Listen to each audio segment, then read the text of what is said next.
1. I'd like you to think for a moment about your hands and all the things you can do with them. You can use them to write or to drive. You can thread a needle, play the drums, build a wall, and so on and so forth. They can be careful and precise. Think of someone doing eye surgery, for example. But they can also generate huge forces. And here you might think of the sports person throwing a discus or lifting a heavy weight. How is it possible for our hands to be so incredibly flexible? Well, it's all down to the extraordinary complexity of the bones, ligaments, nerves, and muscles that lie beneath the skin of our hands. There are, for example, 9 muscles alone controlling just one thumb. Some of these are anchored to bones within the hand, while others link to the arm.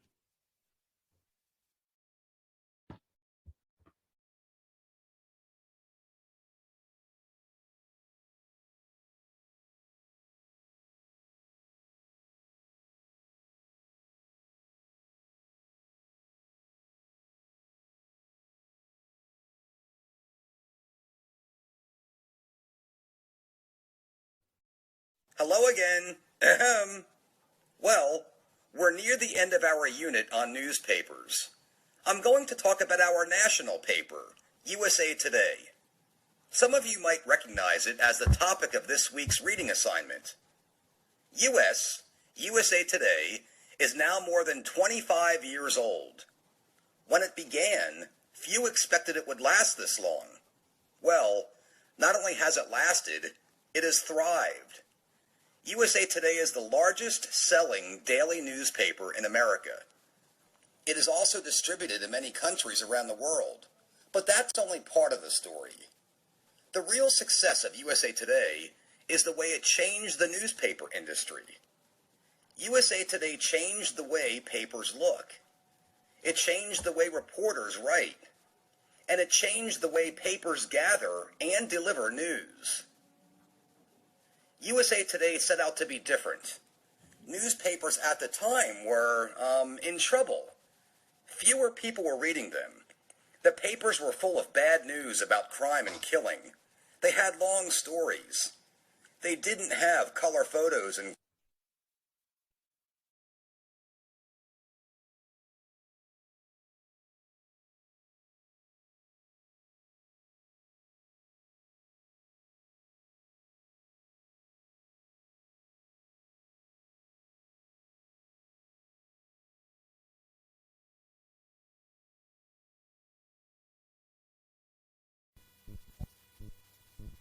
You can get a good qualification in journalism, but what employers actually want is practical rather than theoretical knowledge. There's no substitute for creating real stories that have to be handed in by strict deadlines. So write for your school magazine. Then maybe try your hand at editing. Once you've done that for a while, start requesting internships in newspapers in the area. These are generally short-term and unpaid, but they're definitely worthwhile, since instead of providing you with money, they'll teach you the skills that every 21st century journalist has to have, like laying out articles, creating web pages, taking good digital pictures, and so on. Most reporters keep a copy of every story they've had published, from secondary school onwards. They're called cuttings, and you need them to get a job. Indeed, a few impressive ones can be the deciding factor in whether you're appointed or not. So start creating a portfolio now that will show off your developing talent.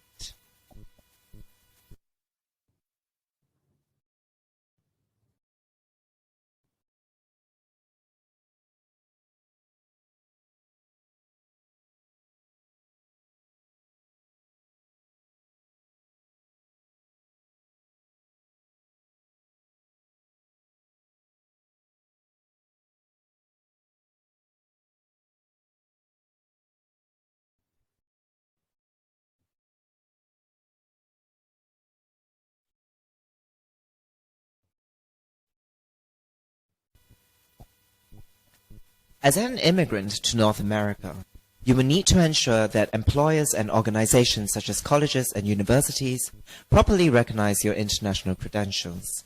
These may be trade certificates but also educational qualifications such as degrees or diplomas that you have completed or partially completed. It is common for hiring personnel to have little or no training in evaluating an academic background earned outside of North America. But at the same time, employers see formal education as very important when hiring. Research has shown that sometimes immigrants start with a lower salary than people who have completed their training in North America. If you need to complete your training in North America, apprenticeships leading to skilled trades are in high demand.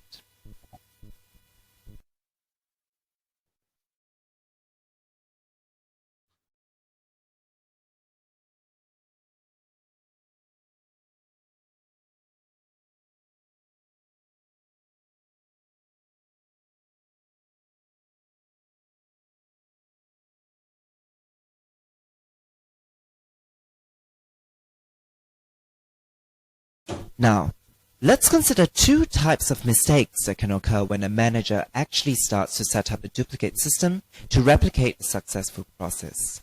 Firstly, perhaps he forgets that he was just trying to copy another process and starts trying to improve on it. Another mistake is trying to use the best parts of various different systems in the hope of creating the perfect combination. Unfortunately, attempts like these usually turn out to be misguided and lead to problems. Why? Well, for various reasons. Perhaps there weren't really any advantages after all, because the information was inaccurate. Or perhaps the business settings weren't really comparable. More typically, the advantages are real enough, but there are also disadvantages that have been overlooked. For example, the modification might compromise safety in some way. So what's the solution? But I don't intend to suggest that it's easy to get things right the second time. It's not. But the underlying problem has more to do with attitudes than the actual difficulty of the task, and there are ways of getting it right. These involve adjusting attitudes, being more realistic and cautious, really.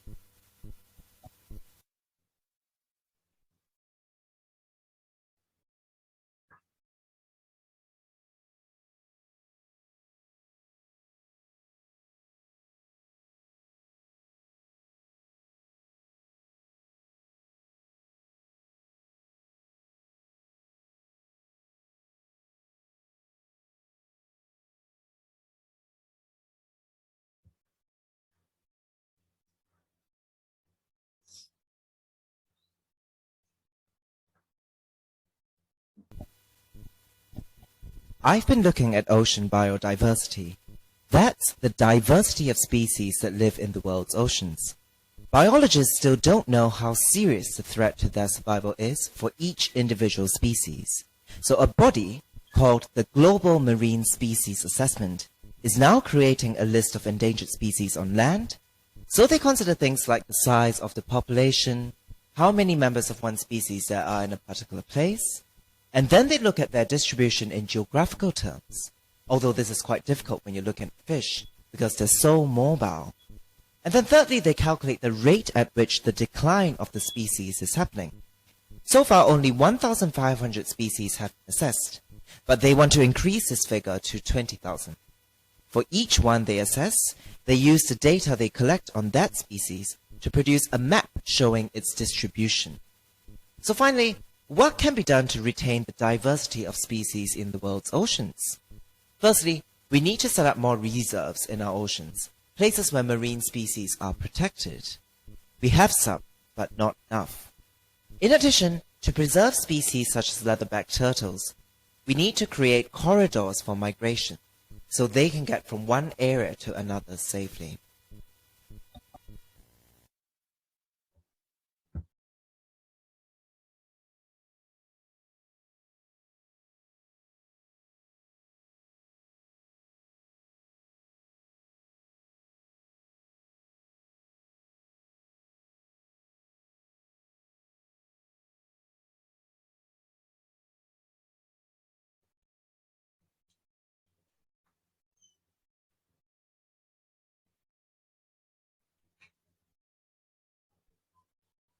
It's easy to think that humans are the only species that have true friendships, but animals make friends too. What do we know about these friendships? Well, we thought for a long time that animals only have friends for biological reasons. so their genes will continue. After all, it's easier for animals to survive with the help of another animal.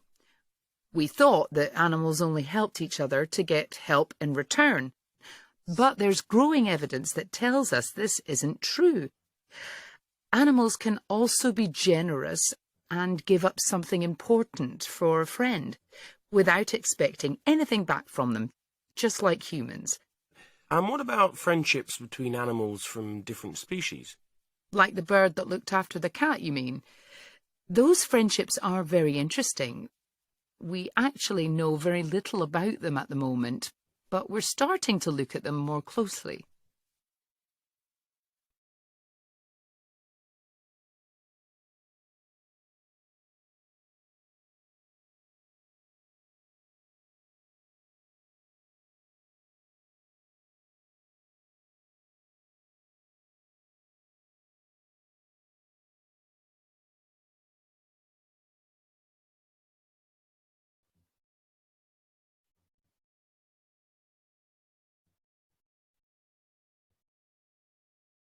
We all know that journalists often make things sound worse than they are, but they aren't the only ones. It seems that scientists sometimes do it too. In the past, scientists have claimed that the Great Pacific Garbage Patch, that's the area in the Pacific Ocean where plastic waste has collected together to create one kind of big garbage island.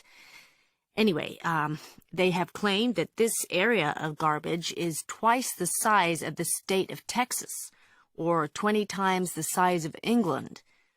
Some scientists even said that there's more plastic in that ocean than plankton. That's the tiny animals and plants that fish eat. But a new report shows that while there is a very serious problem for the environment, it's not as great as many scientists have said. The research showed that the garbage covers an area that's much smaller than Texas. And while plastic can harm some sea life, it actually feeds other tiny living creatures. For this reason, the report concludes that we shouldn't try to remove the plastic, but should focus on stopping more garbage from entering the ocean, so it doesn't get worse in the future.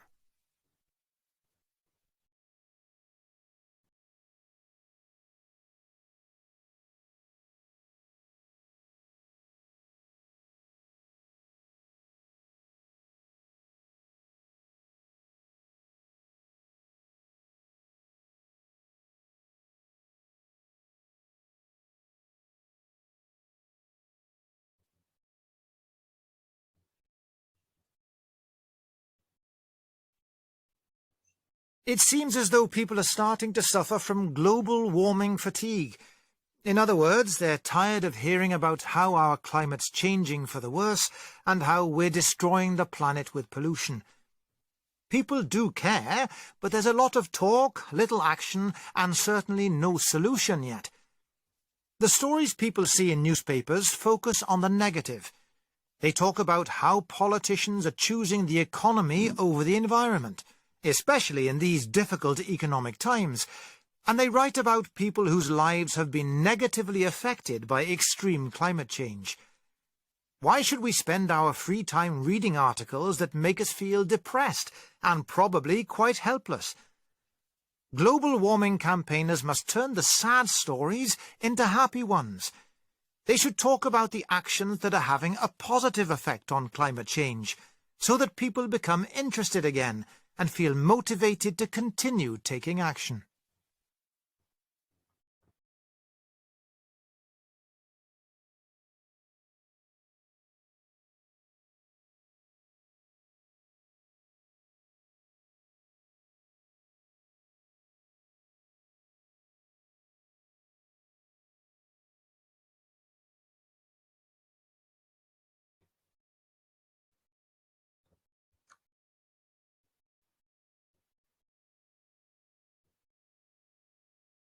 Dr. Tony Wagner believes there are 7 skills that young people need to have in order for them to find and keep a good job in today's economy. But he thinks our schools are focusing too much on tests and academic performance and aren't doing enough to teach those skills. Let me give you an example. One of Wagner's 7 skills is the ability to work in an international team. This is because little teamwork is carried out in one building anymore. When most global companies have a problem, they create teams of people from all over the world to solve it. And these people meet online, in virtual meeting rooms. To succeed in this kind of environment, you need to be a good communicator and understand different cultures. Teams also need good leaders, who lead by influencing others, but Wagner and the business people he interviewed say that young people today are unprepared for teamwork and leadership.